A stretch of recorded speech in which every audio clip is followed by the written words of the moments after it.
Welcome to this very special edition of the KJ Masterclass Live, the show which ensures that you profit from your time spent here with experts, either through their industry insights, information, or simply learning from them.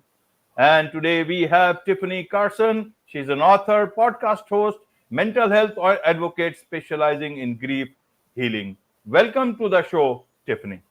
Thank you. Thanks for having me. You are welcome. Welcome to the show, Tiffany. Welcome to India in this online form. And I'm sure not just in India, but a lot of people across the globe will benefit from what we are going to talk right now. We'll be talking about how one can find healing and peace in these challenging times.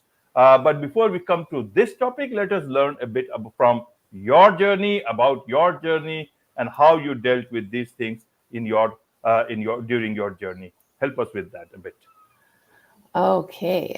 Well, I've had a pretty interesting journey, especially over the last 20 years of my life. I had a very difficult journey with infertility, and it took 10 very long years to end up getting the three beautiful kids that we have. But it was a very difficult experience to go through when that's all I wanted to be was a mom. And so that was the start of definitely my hard journey. And then when our children were about 4 or 5 years old, they were all diagnosed with ADHD and ODD, which is oppositional defiance disorder. So there was some very difficult parenting challenges, I'd call it. And that really was a challenge for me, my husband at the time, and it was just difficult. And then 2 years ago, my brother passed away from a fentanyl overdose, and then a year and a half ago, my marriage of 20 years ended. So it's been a journey, to say the least. Right, right, Tiffany. It's been a journey, and you have covered that journey. You have dealt with it, and you Mhm. are trying to, you know, learn. You have learned from it the things that you had to learn, the things that you leave behind, and now you are making an impact on a lot of people, either through your book or through your podcast. So we'll come to that. But first, I want to understand a bit about grief. What is grief? Every loss, is that grief? How should we understand that? How should we start taking about things, the real grief you deal with that, but also start taking accountability, responsibility about some of the actions that we have taken in the past. Every action has an equal and opposite reaction. We Mhm. also know about the cause and effect. So I want to Mhm. understand, that part vis-a-vis, the accountability part. Because a lot of people nowadays have whatever they face in life, they put it on grief. Oh, this Mhm. is the problem, and it almost becomes like a victim mentality Mhm. in several cases. Mhm. Whereas grief is real grief, the loss of something, the loss of someone, the loss of a relationship, as people want to see it. How would you like to help us understand, grief versus the sense of decision making, right or wrong sort of a decision making, as well as, accountability about what they have done in the past? Well, the way that I look at it is everything that you lose at some point is a grief, like you were saying. I lost the ability to have children naturally. That I had to grieve. And I didn't have the normal experience of becoming pregnant and having kids. And that there was a lot of shame around that, and a lot of grief, until I realized that that's just my journey. And when I realized that I was meant to do something with that part of my story and share it with others and take accountability for how I was viewing that part of my life, that's when I was like, okay, I'm supposed to help somebody with this. I'm supposed to share my struggles with that and then give somebody else encouragement in their journey that they're going through right now. Same with the grief of losing my marriage and going through that. There's always two sides to the story. There's always you're in a marriage together, and I take accountability for the things that I didn't do in our marriage that could have maybe helped us stay together. And but there's still the grief process that you are going through every day, and I will be going through that grief process every day for the end of my marriage, because you never go into a marriage thinking that it's going to end. You think you're going to be together forever. And so it's we've been apart for 2 years, and every day is still an up and a down, and yeah, the grief is real. And then grieving the loss of a loved one, I call it the grief of somebody that's here physically and the grief of somebody that isn't here. And you're grieving both kinds. And the grieving the loss of my brother has just been something I never thought that I would have to do until much later in life.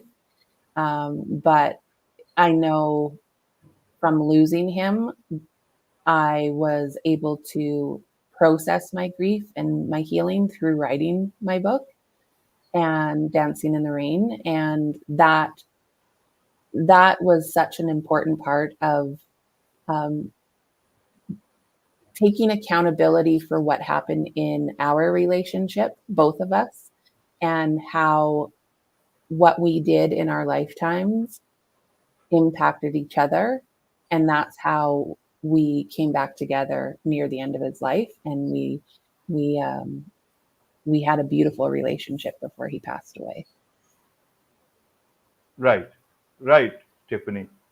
Now, in terms of when we talk about grief, it is a lot of times, in especially in my part of the world, in India, and this, we think about it as loss of people, loss of loved ones to a larger extent, Mm-hmm. and other things also, but no. And some losses are there which will never be can never be repaired. Some Mm-hmm. say time heals everything. Many a times it is not fully correct. It is only those people who lose do they understand. It takes a lot of time. Mm-hmm. But grief is there even if you miss or lose someone who has been with you for a long, long time. Mm-hmm. Now, how should people look at these losses? The whole nature is devised in a way which teaches us about it every day. You look at the leaves, it talks about the old giving way, giving way Mm-hmm. to the new.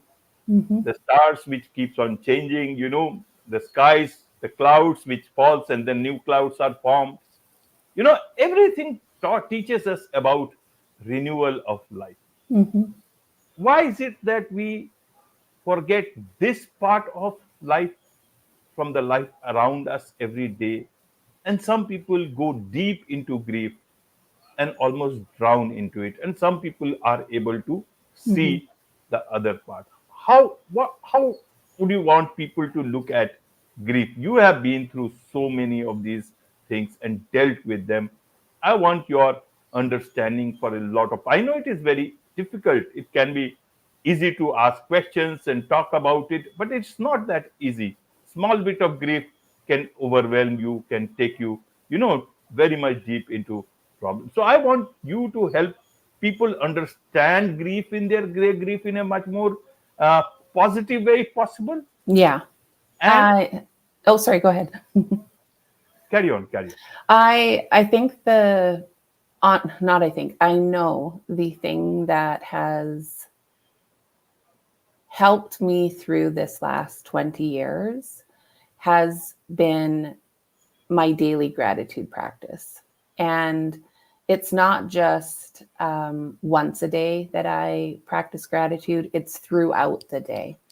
So in every morning, I will sit, and you don't have to journal, but I do. Um, I write down what I'm grateful for. And I could be going through one of my lowest lows and crying my eyes out and just snot crying, okay? But I will still find gratitude. I will look out my window and I'll see the beautiful sunrise coming up. And I know I'm awake. I know I'm alive. And that there's something that just shifts in the brain that takes you out of a poor me mentality, or I'll never ever feel better again, to feeling like the happiness, the joy.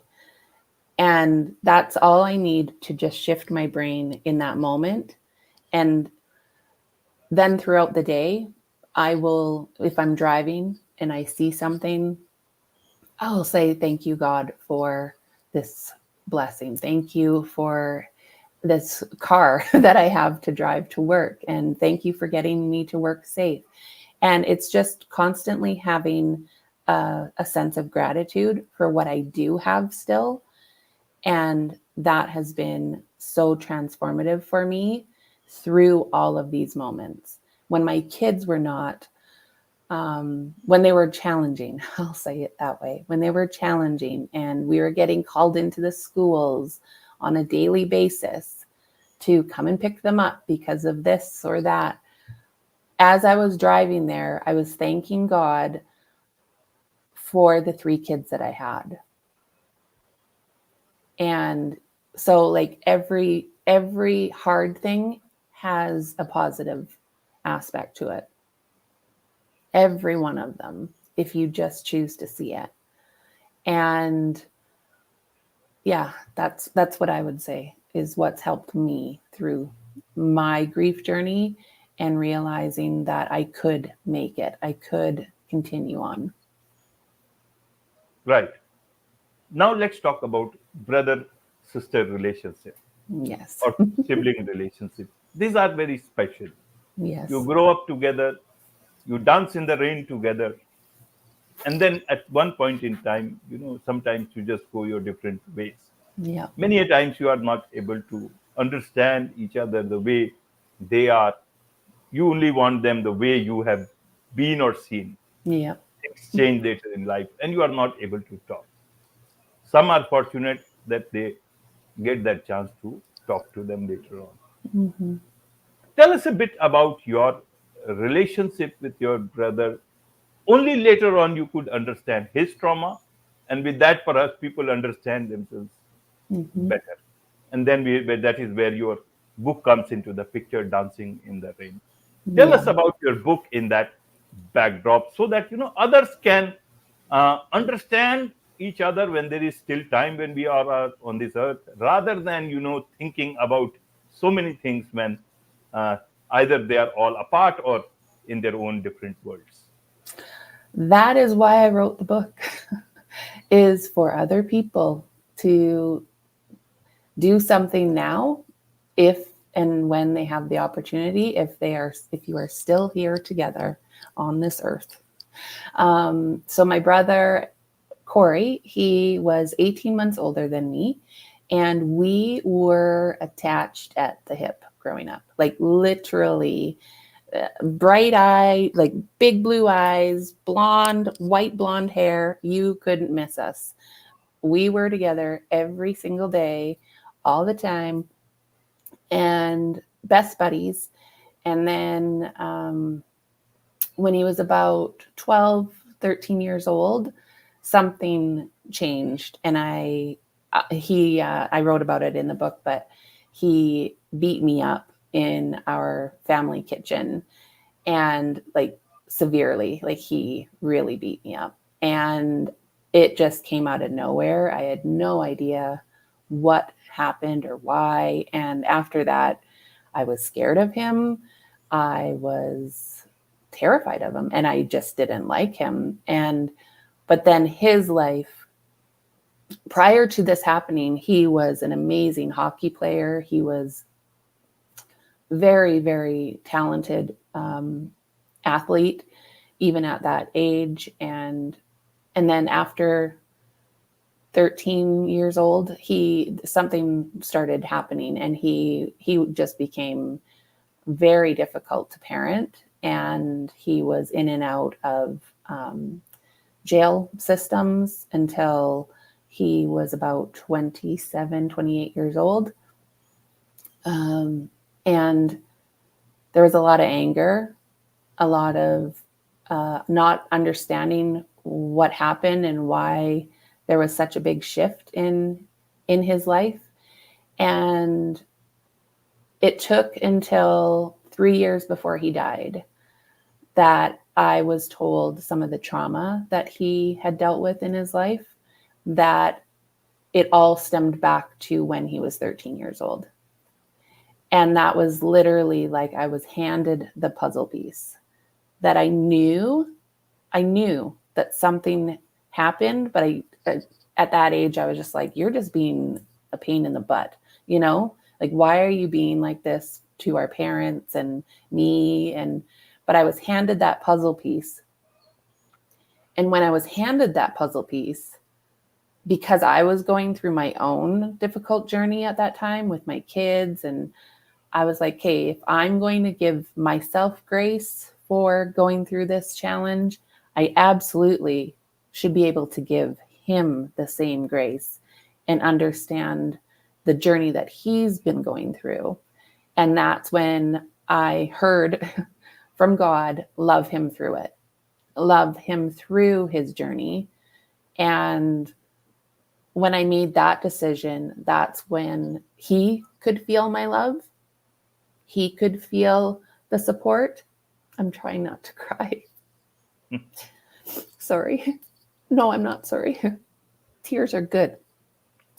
And our relationship just started to build a little bit better. Sorry. I'm not sorry. So, yeah, that's a little bit about my brother and I. I'm trying not to get emotional, but it is natural. Okay. So, Tiffany, it is a difficult subject to deal in a book. How were you able to deal with your emotions and also deal with emotions of your brother and also bring the message to the world to understand these things? How did you do it? Well, it took a year and a half to write. um, I took a lot of time out in nature, actually. I have this chair, this folding chair.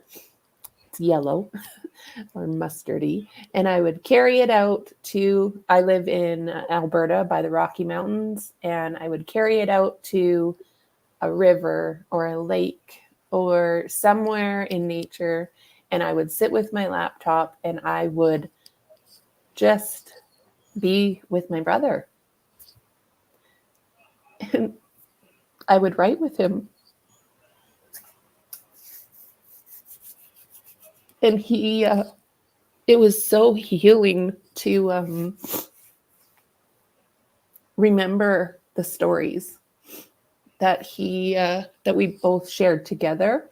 How I would equate it, sometimes when I was sitting by a lake or the ocean, I actually went to sit by some oceans as well. How I would describe it is the ocean or the lake waves would bring, when they came in, they were bringing stories and memories for me, and I would write them. And then the hard parts and the difficult parts, as the waves went out, it would take them away from me. And it was so therapeutic and healing for me to write by these bodies of water. And as I was writing these stories out, I could feel him with me and know that the words that we were putting in the book were meant to help another family and meant to help another person that was going through addiction, or meant to help another person that was going through trauma. And that was what kept me going, even when some of the parts of the book were really difficult to write. That's what kept me going, is knowing that it was going to help one other person in this world. Right, Tiffany. Right. So, how, what can others, who is that book for? What can others, find for themselves in that book? This book is for anybody that is okay with vulnerability. I am a big advocate for using your voice. I have it on my wall here, and being vulnerable and sharing the hard stuff and reading the hard stuff. It's for people that are ready to understand that there's a different way of handling difficult things in a family.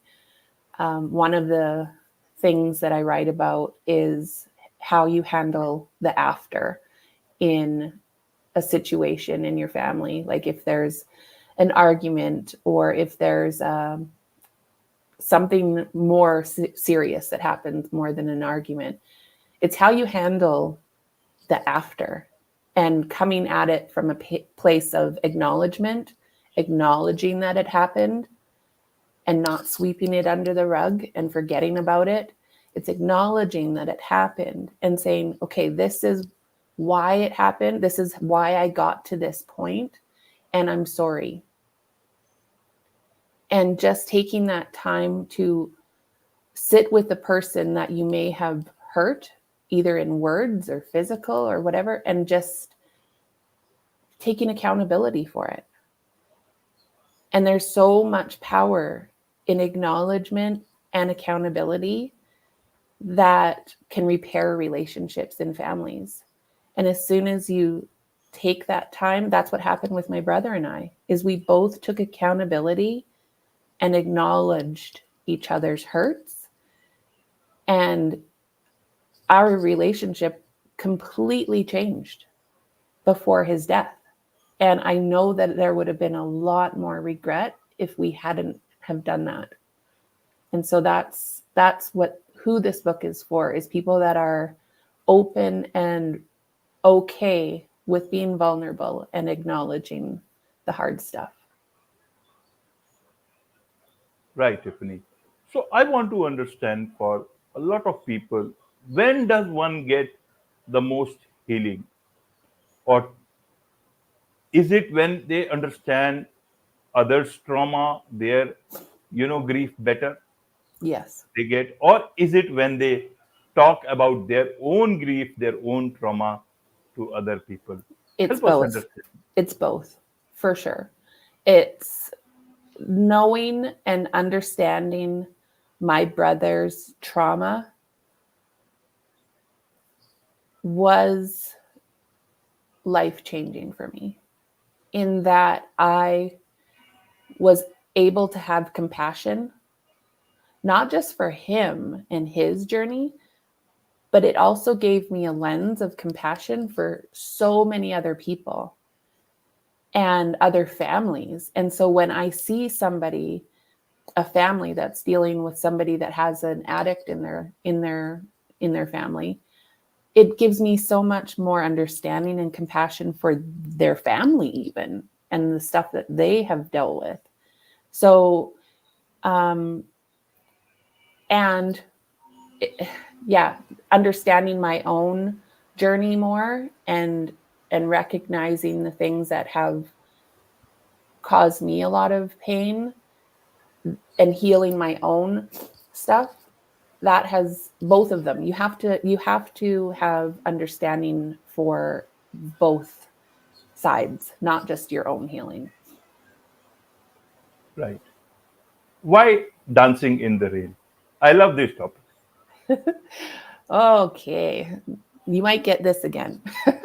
um, okay, so what happened was 3 months before he passed away, he had a really bad overdose scare, a really, really bad one.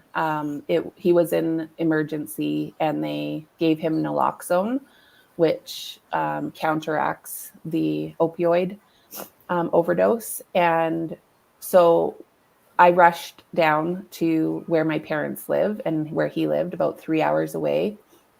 And the whole time I cried because I thought I was going to lose my brother then. Um, we got there, and the doctors suggested that we take him back to my parents' house and watch him, because naloxone wears off after 45 minutes approximately. And so you need to give another injection if he's still going through the overdose. And so we took him back to my parents' house, and where they live, they were experiencing a drought, a very severe drought. It hadn't rained in probably a month or more.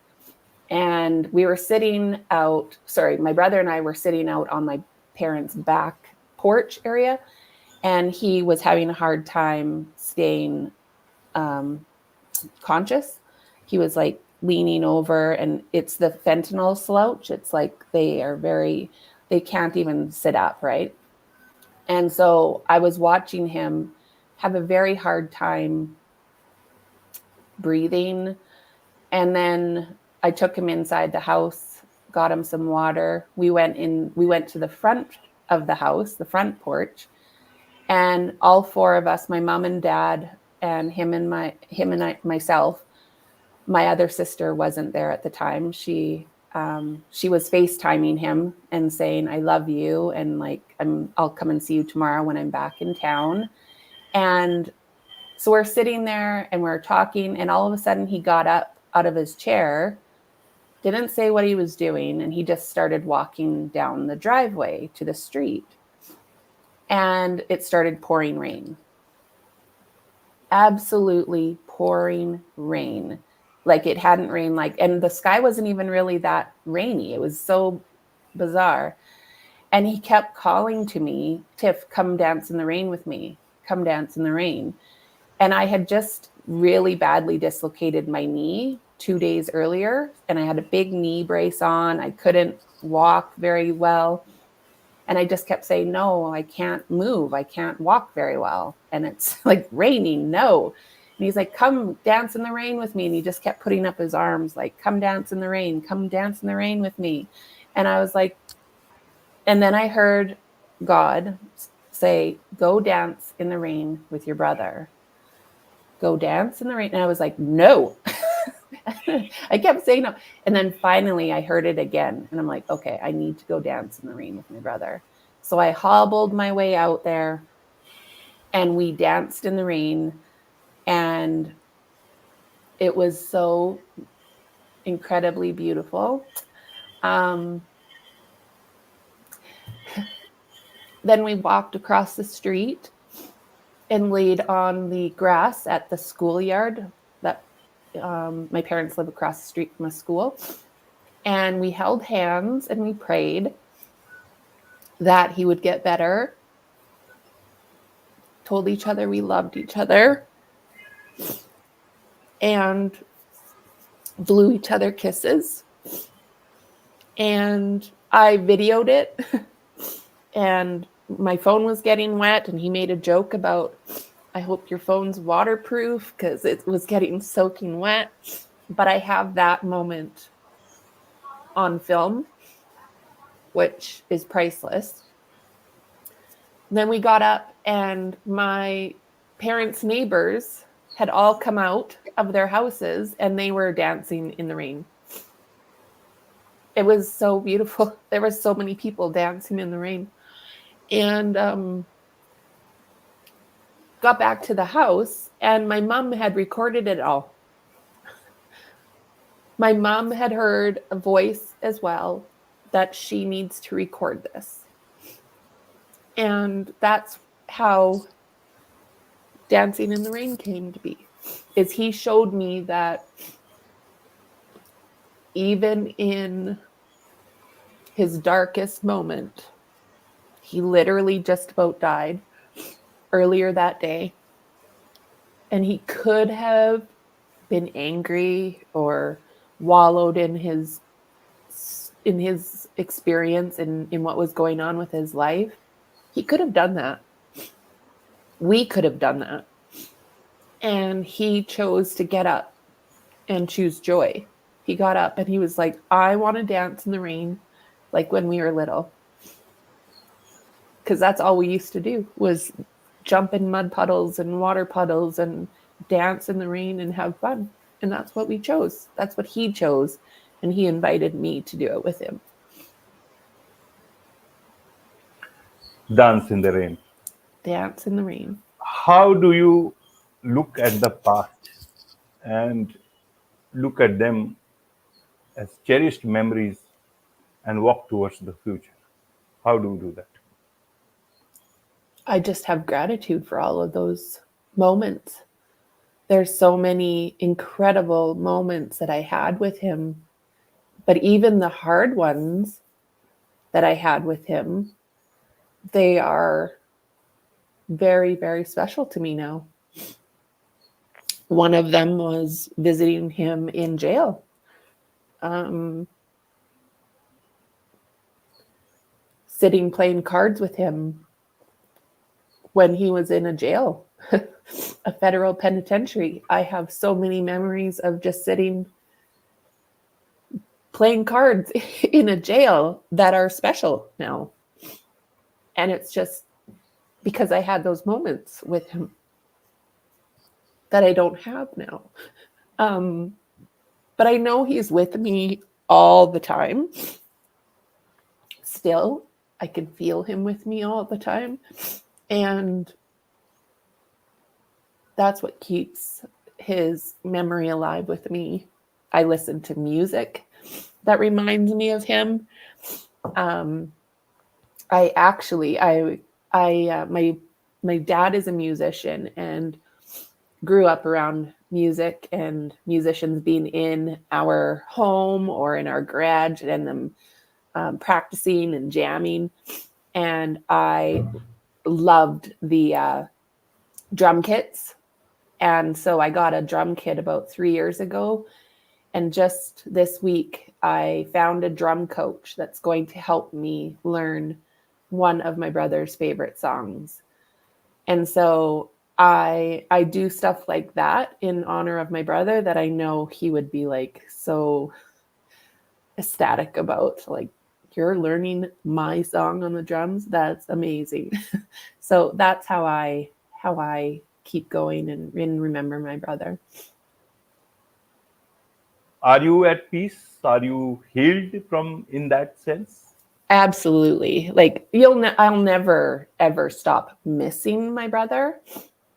Um there's always that piece of just not being able to pick up the phone and phone him and like hug him. It's the actual, I think that's what people miss the most is the being able to hug your loved one and or just hear their voice.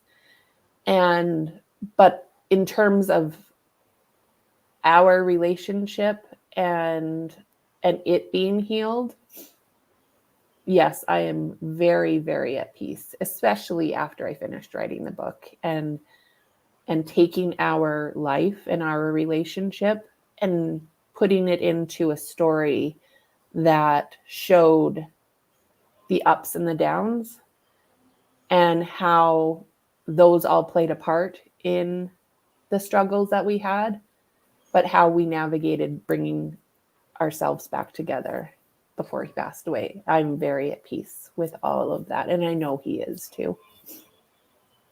So what in your understanding is secret to peace and healing? How can they achieve this peace and healing in their lives? Is there a particular way of looking at life?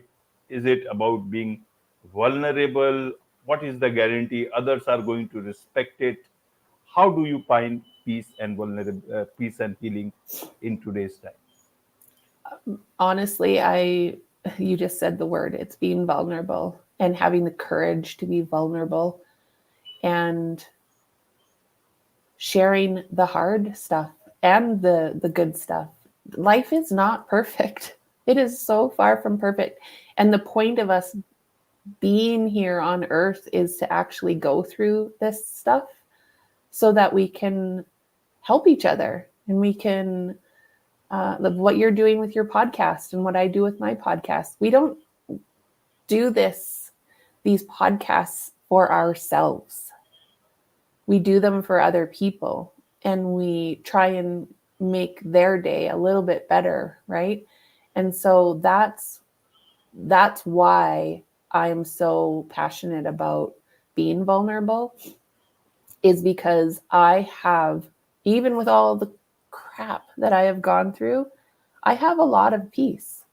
I'm not completely there, because every single day is different and something else happens, and it's like, okay, I call it my roller coaster. I'm good. Ooh, I'm not good. But when I'm going back up my roller coaster, I get back up quicker, because I know that I'm supposed to learn something from whatever that is that happened that day. And that if I'm having a hard time that day, you're going to see this. You're going to see me be either sad, or you're going to see me laugh my butt off, because I like to show what I'm going through. And it gives other people permission, I guess, to say, yeah, if she can, I can too. Right. Life is not perfect, but it is a beautiful journey. And that's Mm-hmm. where we come to your podcast, Hard Beautiful Journey. Tell us a bit about your podcast. What can people learn from there?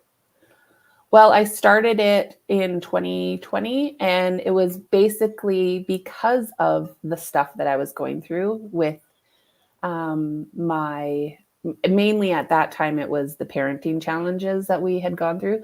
But there was also the lead up, right? With all the infertility I had, I was really struggling with my mental health because of all of those things happening.